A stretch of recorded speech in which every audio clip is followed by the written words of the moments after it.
So I'm just curious what you think about, whether we'll see real change in the some of the propaganda on, each side, right? But that leans heavily left often. Yeah. Whether we think we'll see something that will be different.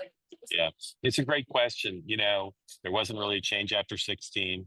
There was kind of lip service given to, well, we missed it, so we need to understand more. But the bias, I've said this many times on this platform and elsewhere, the bias in the last couple of years against Trump has just been overwhelming. And that doesn't mean he's a perfect person. It doesn't mean he doesn't say outrageous things. He made a joke today about the press corps being shot at. He says and does outrageous things. Yep.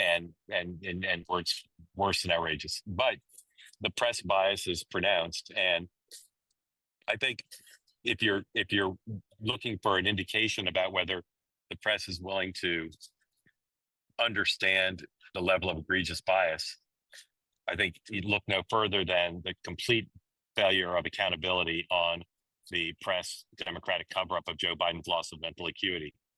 They acted for years like it wasn't happening. It was happening in plain sight. The American people saw it, but they pretended it wasn't happening. Then, when it became necessary to help Nancy Pelosi force Joe Biden out of the race, the press cooperated with that. But then, if you read the accounts of why Joe Biden got out of the race, it's all about he couldn't win, or Nancy Pelosi wanted him gone, rather than an acknowledgement not only that he had a loss of mental acuity, but that the press didn't cover it for 7 years, even though it was obvious it was happening.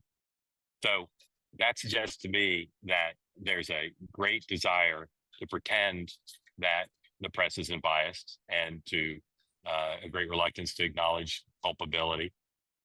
So I'm not really sure what the Democratic Party or the media will say if Donald Trump wins. I'm not sure how they'll explain it. I'm not sure what responsibility they'll take for it. I think, unfortunately, and I wrote an article about this 2 days ago.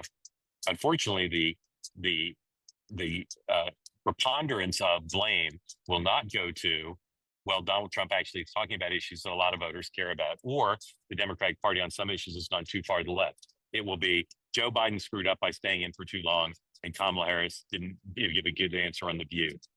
So I think they'll avoid taking, both the Democrats and the press will avoid almost entirely taking responsibility for what happened, or accurately describing what happened in totality, and rather just blame two individuals for their errors.